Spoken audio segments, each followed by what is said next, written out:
Hello friends, good evening. Welcome to our channel आई दरबार। तो आज हम लोग एडिटोरियल डिस्कशन थोड़ा लेट से कर रहे हैं, क्योंकि वीडियो रिकॉर्डेड आपके पास पहुंच रही है और नेटवर्क इशू की वजह से लाइव नहीं हो पाया। तो आइए स्टार्ट करते हैं और इम्पॉर्टेंट आर्टिकल को डिस्कस। ये जानकारी इंस्टीट्यूट से एसोसिएटेड है। ऑफलाइन के लिए अगर आपको किससे मिलना है या ऑनलाइन के लिए आपको विज़िट करना हो ऑफिस में, तो you can visit us Harji Nagar. And कोई भी जानकारी आपको लेना हो तो आप गिवन नंबर पर कॉल कर सकते हैं 87500694। है ना। तो स्टार्ट करते हैं आज का पहला आर्टिकल, पिकिंग अप पेस। इसमें बहुत ही अच्छा आर्टिकल है। ये इकोनॉमिक डाटा को थोड़ा सा बताता है हमारे यहाँ पे अभी सिस्टम क्या चल रहा है। इसमें परचेजिंग मैनेजर इंडेक्स का जिक्र आया है, ठीक है, पीएमआई। हम लोगों ने हालांकि पहले इस पर बात की है, बट आप लोगों को अगर रिकॉल नहीं हो रहा है तो लेट मी टेल यू कि क्या होता है परचेजिंग मैनेजर इंडेक्स। देखिए, पीएमआई जो है that is a measure of prevailing direction of economic trend in the manufacturing sector में जो ट्रेंड जाता है इकोनॉमी का, उसके डिमांड का, सप्लाई का, ये सारी चीज़ें इसी परचेजिंग मैनेजर इंडेक्स में पता चलती, ठीक है ना। ये मंथली बेसिस पर सर्वे होता है सप्लाई चेन का। I am talking about the manufacturing sector. तो 19 इंडस्ट्री अप्रॉक्स का पूरा सर्वे होता है, जिसमें कि ये पता चलता है कि अभी का सिस्टम क्या चल रहा है मैन्युफैक्चरिंग के टर्म्स में। पीएमआई में ये सारी बातें बताई जाती हैं। इससे बहुत सारी इकोनॉमिक एक्टिविटी के बारे में आपको पता चलता है, ठीक है ना। That is called as purchasing manager index, जहाँ पे हम जान पाते हैं कि हमारी इकोनॉमी किस तरफ मूव कर रही है, इंडस्ट्री में कैसा काम चल रहा है। तो आर्टिकल किस बात पर है? आर्टिकल इकोनॉमिक टर्म में ही है कि इकोनॉमी इंडिया की किस तरीके से है। तो कई सारी इकोनॉमिक एक्टिविटीज़ हैं भारत में जो नॉर्मलाइज हो गई। नॉर्मलाइज मतलब, चूँकि आपको पता है कोविड के समय से ही बहुत सारे ऐसे सेक्टर हैं जहाँ पर काफ़ी ज़्यादा डाउनफॉल आ गया था, और अब चीज़ें नॉर्मल हो रही, ठीक है ना, नॉर्मल होने की तरफ आगे बढ़ रही हैं। तो इसी में बहुत सारे एस्टिमेशन सामने आ रहे हैं। जो एक रिव्यू है, जो इकोनॉमिक रिव्यू है मिनिस्ट्री ऑफ फाइनेंस का, उसमें क्या कहा गया? A sustained and strengthening economic recovery continues to be witnessed in January 2021 across key high frequency indicators। कई सारे इंडिकेटर्स हैं जो रिकवरी के लिए बताते हैं कि हाँ, अब जनवरी 2021 में या फिर आगे काफ़ी अच्छा हो सकता है। इसी का एक एस्टिमेशन नेशनल स्टैटिस्टिकल ऑफिस ने भी दिया है, एनएसओ। एनएसओ भी आपको पता है ना, जितना भी पूरा सिस्टम है अभी इंडिया में, ग्रोथ एंड डेवलपमेंट का, इन्फ्लेशन का, ये सारा काम एनएसओ को ही दिया गया है कि वो सारा कुछ पता लगाए कि कहाँ पर कितना ग्रोथ हो रहा है। तो अभी जो फर्स्ट एडवांस एस्टिमेट आया एनएसओ के हिसाब से, उसमें भी कहा गया कि धीरे धीरे जो सिचुएशन है वो पॉजिटिव डायरेक्शन में जा रही है, और आगे चल कर के जो एस्टिमेशन है वो पॉजिटिव ग्रोथ का है, ठीक है। प्रोडक्शन साइड में यहाँ पर बताया गया कि ऑन द प्रोडक्शन साइड जो पीएमआई है, purchasing manager index for manufacturing and services, signals a continued expansion in activity. तो कई सारी एक्टिविटीज़ हैं, मैन्युफैक्चरिंग और सर्विसेज की जो एक्टिविटीज़ हैं वो लगातार एक्सपेंड हो रही हैं। ये पीएमआई में बताया गया है, जो आपका प्रोडक्शन साइड का जो मेजरमेंट है उसमें। And the PMI manufacturing index rose 15.7 in January. तो ये जो आंकड़ा है ये 15.6 से बढ़ करके, मतलब 0.7 का यहाँ पे आपको ग्रोथ दिख रहा है। एंड ये क्या बताता है कि अब चीज़ें नॉर्मल हो रही हैं। एक Nomura India business resumption index है ये। देखिए, ये सब इसलिए इम्पॉर्टेंट है कि आप अगर इसको कभी कोट करेंगे आंसर राइटिंग में, तो आप वहाँ पर ये चीज़ें बता पाएंगे कि रिकवरी के क्यों आसार हैं, और आगे इकोनॉमिक रिकवरी कैसे हो सकती है, एक्टिविटीज़ कैसे पॉजिटिव जा सकती है। तो उसका एक सिग्नल यहाँ पर देता है ये इंडेक्स कि जो प्री पेंडेमिक लेवल था उससे अभी सिचुएशन क्या है इस समय में, पेंडेमिक के बाद का सिचुएशन कैसा है, अभी कहाँ कहाँ पर बढ़ोतरी हुई है, प्रोडक्शन साइड कैसा है, ऊपर जा रहा है कि नहीं। इसके अलावा जो जीएसटी ई वे बिल है, आपको पता है ना, ई वे बिल सभी को अब ये गाड़ियों को करना पड़ता है, और इससे भी सरकार को इनकम आती है। तो ये भी अभी बढ़ गया है ना, इसके नंबर्स बढ़ गए हैं, 1.8 मिलियन से 1.9 मिलियन तक पहुंच चुका है। तो इसका मतलब क्या पता चलता है कि जो रिकवरी, एक तो पहली तो वो आ रही है, दूसरा कई सारी एक्टिविटीज़ हैं, सेक्टर्स हैं जो कि अभी ओपन हो रहे हैं, फिर से स्टार्ट हो रहे हैं। Non oil non gold import भी आगे बढ़ रहा है। तो ये सब क्या कर रहे हैं, डोमेस्टिक डिमांड को बढ़ा रहे हैं, इंडिकेटर्स हैं, डोमेस्टिक डिमांड बढ़ रही है, इस बात को ये साबित कर रहे हैं। ठीक है, तो ये कुछ इंपॉर्टेंट इन्होंने एस्टिमेशन यहाँ पर दिया है। फिर दिसंबर मॉनेटरी पॉलिसी रिव्यू जो है उसमें आरबीआई ने भी, आपको पता है कि अभी अपने पॉलिसी रेट को पैक्ड रखा है, मतलब चेंज नहीं किया है। और absence in search of the infection rates, the current momentum in activities suggest the growth में वेल बी हायर। अब धीरे धीरे एक तो वैक्सीन आ गया, दूसरा इन्फेक्शन रेट भी काफ़ी कम हो रहा है, तो इस वजह से भी अब ये एक्सपेक्टेशन है कि ग्रोथ जो है वो आगे और ज़्यादा ऊपर जा सकता है। ठीक है ना, तो ये ऐसे एस्टिमेशन आए हैं इकोनॉमिक ग्रोथ की रिकवरी के लिए। अब देखिए ये जो आर्टिकल है, दूसरा आर्टिकल, ये बहुत इंपॉर्टेंट है, विवेक दोबरॉय का आर्टिकल है। ठीक है ना, और इनके पता भी है आपको कि कई सारे आपके कमेटी बनाई गई हैं जिनके ये चेयरमैन और हेड रह चुके हैं। तो यहाँ पे हम बात करेंगे नेशनल रेल प्लान के बारे में। ठीक है ना, एनआरपी, नेशनल रेल प्लान की हम बात करेंगे। तो often the people do not notice what union budgets say about the Indian Railway। उन्होंने बहुत अच्छे से डिस्क्राइब किया है कि इंडियन रेलवे के बारे में जो बजट में कहा गया है, हो सकता है कि लोगों ने उसको नोटिस नहीं किया, क्योंकि लोगों का नोटिस किधर है, लोगों का नोटिस फार्म बिल पर है, लोगों का नोटिस फार्मर के लिए क्या आया, कितना आपका एलोकेशन है, उन चीज़ों पर है। लेकिन अगर आप नेशनल रेल प्लान को, एनआरपी को ठीक तरीके से देखते हैं तो यू गॉट टू रियलाइज कि इसमें क्या क्या कहा गया है। सबसे पहले तो हमारा ये नेशनल रेल प्लान 2030 तक का फिक्स किया गया है। दूसरा, वेस्टर्न डेडिकेटेड फ्रेट कॉरिडोर, याद है किसी को, मैंने इसको डिस्कस किया था डिटेल में। वेस्टर्न फ्रेट कॉरिडोर कौन बना रहा है, चलिए मुझे कमेंट करके बताइएगा आप लोग। ईस्टर्न डेडिकेटेड फ्रेट कॉरिडोर में किसका असिस्टेंस है, आपको बताना है। तो ये दोनों ही जो चीज़ें हैं, that will commission by the June 2022, 2022 तक ये वाला काम भी अपना पूरा हो जाएगा। और इसमें पब्लिक प्राइवेट पार्टनरशिप है। ठीक है ना, पीपीपी मॉडल पे वेस्टर्न डेडिकेटेड फ्रेट कॉरिडोर और ईस्टर्न डेडिकेटेड फ्रेट कॉरिडोर को बनाया जा रहा है। मैंने बहुत डिटेल में बताया था कि ये कॉरिडोर कहाँ से कहाँ तक बन रहा है, किसका असिस्टेंस है, किसी को याद है तो प्लीज़ कमेंट करके बताइएगा। तीसरा है कि ईस्ट कोस्ट कॉरिडोर जो खड़गपुर से विजयवाड़ा तक है, और ईस्ट वेस्ट कॉरिडोर भुसावल से लेकर के खड़गपुर तक का है ना, and north south corridor Itarsi to Vijayawada.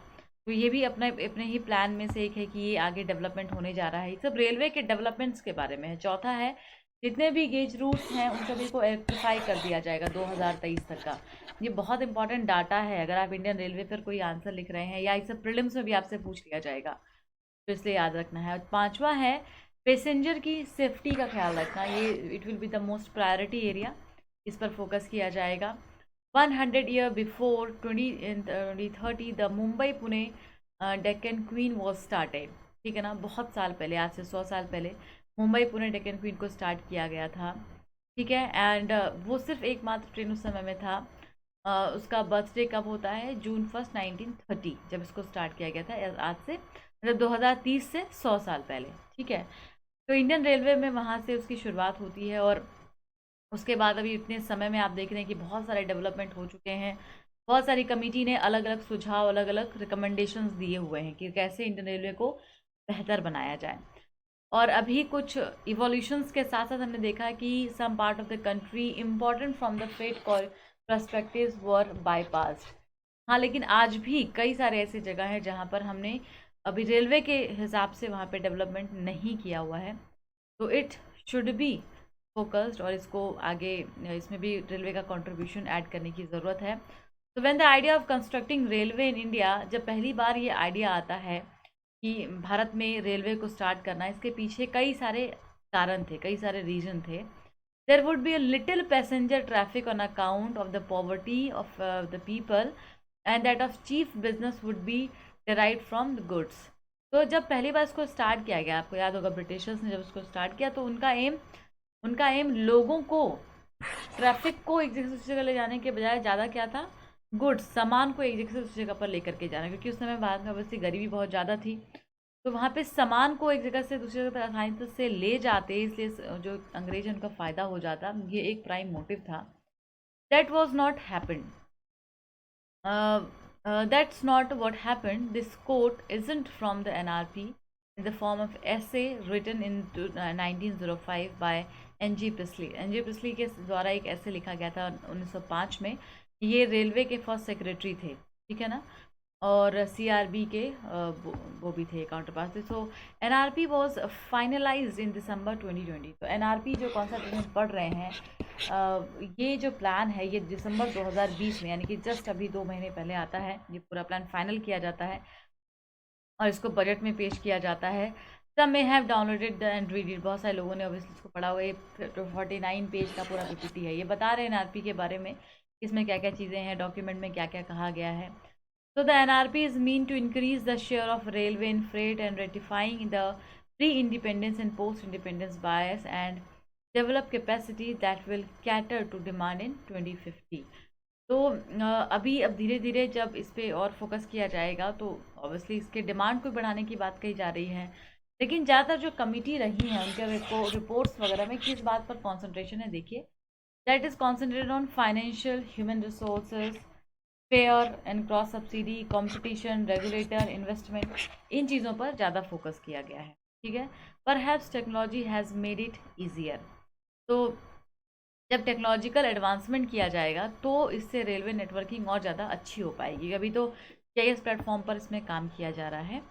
तो NRP defining characteristic making it worthwhile exercise, ठीक है। तो ये सारी इसमें इन्होंने बातें बताई हैं। फिर एक रेलवे ऑपरेटिंग रेशियो का इन्होंने जिक्र किया है कि ये किस तरीके से काम करेगा, कितने पैसेंजर ट्रैफिक हैं। आज भी अगर आप ओवरऑल रेशियो चेक करते हैं तो कितने लोग यहाँ से वहाँ ट्रैवल करते हैं, क्या आप पैसेंजर ट्रैफिक है रेलवे के पास। और इसमें जब आर्टिफिशियली उसको हाई फ्रेट रेट कर दिया जाएगा तो उसका क्या फिर कॉन्सिक्वेंस होगा। सो एक्चुअली इट्स बस since normally freight and passenger train share common section of the track and passenger train and given preference of the over the good train in getting the path. तो मान लीजिए एक ही track है, एक ही track में passenger train भी जाती है और मालगाड़ी भी जाती है ना। तो क्या होता है, कई बार आप देखते हैं कि मालगाड़ी को साइड कर दिया जाता है और पहले पैसेंजर ट्रेन को निकाला जाता है। अब पैसेंजर ट्रेन जो है वो तो बहुत सारी होती हैं, तो इस चक्कर में जो गुड्स ट्रेन है उनको बाईपास कर दिया जाता है। तो उसकी वजह से भी ये कहीं ना कहीं इसका जो मोस्ट डेवलपमेंट है वो नहीं हो पाता, वो रुक जाता है। और जिस चीज़ के लिए रेलवे को लाया गया था और जो इसका एक क्रक्स पॉइंट है वो कहीं ना कहीं छूट जाता है। तो अभी ज़्यादातर ये क्या हो गया है, पैसेंजर को ले जाने के लिए ज़्यादा काम में आ रहा है। तो इसके बजाय अगर इसको मल्टी मॉडल में क्रिएट करें, यानी कि एक सामान को भी लेके जाने में एक अलग ट्रैक हो, प्रॉपर लोगों का ट्रेन का अलग ट्रैक हो, गुड्स ट्रेन का अलग ट्रैक हो, इससे क्या होगा, इससे जो आपके नंबर्स ऑफ गुड्स ट्रेन है वो भी बढ़ जाएंगे और इससे इनका जो रेलवे है उनका फ़ायदा बढ़ेगा, है ना। तो most people know that the Indian railway has system of HDN and HUN। ये एक सिस्टम है किसका, रेलवे का, आइडेंटिफिकेशन फॉर प्रेजेंट नेटवर्क के लिए ये सिस्टम है HDN। ये हाई डेंसिटी रूट है and they are 11 HDN routes that connect metro with a single haul corridor. ध्यान दीजिएगा, जो HDN रूट्स क्या हैं, जो हाई डेंसिटी रूट्स हैं, जहाँ पे ज़्यादा नंबर ऑफ ट्रेन्स जाते हैं। हाई डेंसिटी मतलब ज़्यादा पैसेंजर ट्रेन्स ट्रैवल जाती हैं, तो उसको यहाँ पे टोटल 11 HDN रूट्स हैं जो कि सिंगल कॉरिडोर से मेट्रोज को जोड़ते हैं, ठीक है, यानी बड़े बड़े शहरों को जोड़ते हैं। HUN क्या है, HUN जो है वो हाईली यूज्ड नेटवर्क्स हैं with multiple origins and destination and no clear single haul corridor. तो HUN क्या है, जहाँ पे कि कई मल्टीपल ऑरिजिन्स हैं, डेस्टिनेशंस हैं, लेकिन कोई क्लियर सिग्नल हॉल कॉरिडोर वहाँ पर नहीं है। So HDN and HUN carry 80% of traffic and there are section where the capacity utilization is more than 100%. While the traffic increasing capacity utilization will worsen. तो जैसे जैसे ट्रैफिक बढ़ता है ना, यानी कि अगर भीड़ बढ़ने लगी, ज़्यादा नंबर ऑफ ट्रेन बढ़ गए, तभी क्या था, कोविड के समय में तो नंबर ऑफ ट्रेन काफ़ी कम चल रहे थे। अगर ये ट्रैफिक बढ़ने लग जाते हैं तो जो इसका यूटिलाइजेशन कैपेसिटी है वो बहुत कम होने लग जाता है, ठीक है ना। यानी कि यहाँ पे प्रॉपर जो इंफ्रास्ट्रक्चर है उसकी कमी है, इलेक्ट्रिफिकेशन, इन सब चीज़ों की थोड़ी सी कमी है, जिसको कि हमें सुधारने की आवश्यकता है अगर हम रेलवे के शेयर को बढ़ाना चाहते हैं, ठीक है। तो इसमें जो वेस्टर्न और ईस्टर्न का डेडिकेटेड फ्रेट कॉरिडोर है वो बहुत हेल्प करेगा और आगे चल करके टेक्नोलॉजी वगैरह को भी इम्प्रूवमेंट मिलेगी। इससे बहुत सारे प्रोजेक्ट चल रहे हैं, भारतमाला वगैरह जो प्रोजेक्ट हैं वो भी काफ़ी यहाँ के इंफ्रास्ट्रक्चर को अच्छा बनाएंगे और आरपी प्लान जो है वो भी रेलवे को आगे चल करके काफ़ी कॉम्पिटिटिव बनाने वाला है, ठीक है ना। तो other than reiterating policy issue, the listening operational procedures and the constraint within Indian Railway, the primary value addition for the NRP is an analysis in existing। तो इन्होंने कई सारे फैक्ट्स एंड डाटा के साथ इसको लिखा है कि जो एनआरपी है वो किस क्राइटेरिया पर बेस्ड है और उसके आने के बाद क्या क्या और बेनिफिट्स हो सकते हैं। So these commodities are the traditional bulk commodities for railway and reduction in the cost will not have much impact increasing share on the railway. तो कैसे रेलवे का शेयर बढ़ाया जाए, कैसे इसको और बेनिफिशियल बनाया जाए, इसके लिए आगे के प्लान हो रहे हैं। ठीक है, तो आज के लिए इतना ही करते हैं। Thank you so much. कल हम लोग लाइव मीटिंग में ही मिलेंगे। तब तक के लिए थैंक यू।